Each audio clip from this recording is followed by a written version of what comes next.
Apart from the play out on the field, there's been controversies, many news stories. Let's take a look at the year that was as we saw it.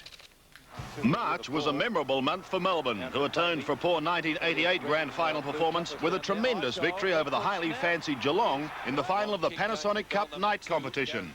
Led by former West Coast Eagle Darren Bennett, who kicked 5 goals, the Demons defeated the Cats by 9 points. In April, another spearhead was in the news.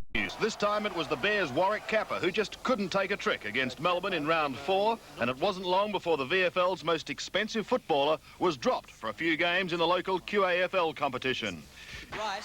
In May, fellow full forward Tony Lockett, who'd been in great form with 43 goals after just 6 rounds, hit the depths of despair, and a couple of Saints officials after the match against the Swans. The following morning he was absent from state training. Then a fortnight later, the burly St Kilda spearhead was suspended for a month after this incident involving the West Coast's Guy McKenna. On the same day, May 27, Geelong's champion Gary Ablett single-handedly ripped Richmond's defence apart, booting an incredible 14 goals, 4 more than the opposition's total. What more can...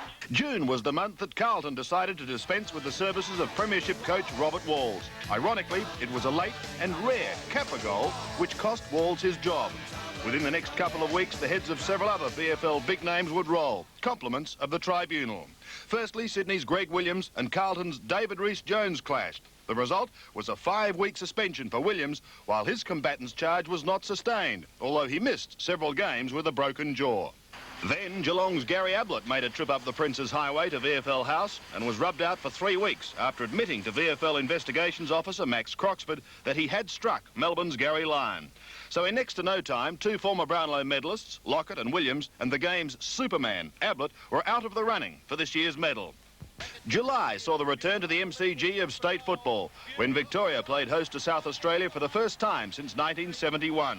While the clash delighted the parochial crowd, it was a costly match for Hawthorn officials, who watched horrified as star forward Tony Hall, playing for the Crow-Eaters, was carried from the ground after seriously injuring his knee. The cruel irony was that the tackler was Hall's Hawk teammate, Andrew Collins. 2 weeks later, another Hawk, Gary Buckenara, was in hot water after being charged by the VFL Commission following an incident involving Tiger Peter Sikaski in a fiery encounter at the MCG. It was also revealed in July that St Kilda coach Darryl Baldock planned to head back to Tasmania, prompting a guessing game as to just who would want to succeed him at Moorabbin. Baldock's Brisbane counterpart, Peter Knights, didn't get a choice on his future, and he followed Robert Walls as another coaching casualty when he was sacked and replaced by the much-travelled Paul Feltham. August was the month some of the greatest names in the VFL finally received a belated honour. The Brownlow medals they lost on a countback. The former champions fated were St Kilda's Verdon Howell, North Melbourne's Noel Teasdale, Footscray's Alan Hopkins, Hawthorn's Col Austin, South Melbourne's Herbie Matthews, the late Billy Hutchison of Essendon, and Collingwood fair Des Fothergill and Harry Collier, who was clearly overcome by the occasion. I nearly lost my teeth then. You okay? August also saw a long-standing record at Essendon fall when ruckman Simon Madden broke Dick Reynolds' 48-year-old games record of 320 appearances. While Madden will be around for a few years yet, Fitzroy learned on August 20 that they'll have to wait until 1991 before the brilliant Richard Osborne would be back in action. The blonde Lion severely damaged his knee when he collided with Collingwood's Darren Mullane in the cutthroat round 20 clash at Waverley. At the end of the month, Essendon's Gary Foulds joined Reynolds and Madden as the only Essendon players to play 300 games. With the finals just around the corner, some old-timers got together at Arden Street to play the replay of the 1977 Grand Final replay. And while the mind was willing, the body wasn't.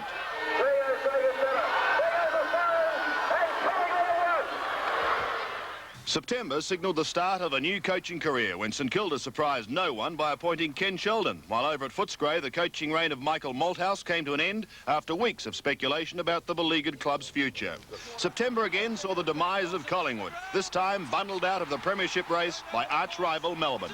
In the first semi-final, the Cats bounced back to end Melbourne's hopes of reaching back-to-back grand finals, while in the match of the heavyweights, the Hawks moved into their 7th consecutive grand final after human battering ram Dermot Brereton inspired his teammates. All the ball, Brereton is ironed out with the hip and shoulder going to half. And if Essendon were hurt by the Hawks a week ago, it faded into insignificance yesterday at VFL Park when Geelong avenged their qualifying final loss by thrashing the Bombers by 94 points.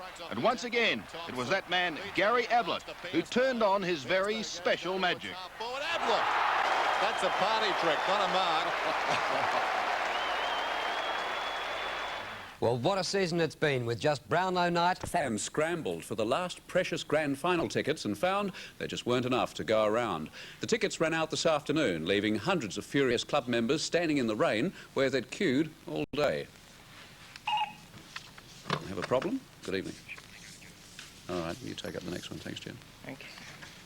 The industrial related story where the grand final tickets ran out this afternoon, leaving hundreds of furious club members standing in the rain where they'd queued all day. 7,000 tickets went in just a few hours, and as the shortage became obvious, the rumours began to fly. There were only a few left. The VFL had only allocated 1,900 for sale in Geelong, and big corporate sponsors had snapped up the best seats. Then the last 2 tickets crossed the counter. A polite but nervous club official broke the news. If Hawthorn don't sell, there'll be tickets for sale, but you'll have to be quick. But that wasn't good enough. You people turned around and said earlier in the year that everybody that had a ticket would be looked after. Now, why aren't you doing it? They attacked the club for leaving them to queue in the rain. They abused Bass for misinforming them, and they demanded tickets. I even work for the club myself, and I've been knocked back. They even threatened to burn their once prized Geelong membership cards. Every person here has got a membership ticket, right? And yet there's some bloody turkeys in this country that don't even go to the football during the season. I bet you they've got them. The only tickets left are 3,500 to be sold to Hawthorn fans tomorrow. The VFL says once the game's a sellout, it'll give the OK for it to be televised on 7 Melbourne. And angry or not, these fans will be watching. After all, they queued all day for tickets, and they've been queuing for 22 years for a shot at the flag. Peter.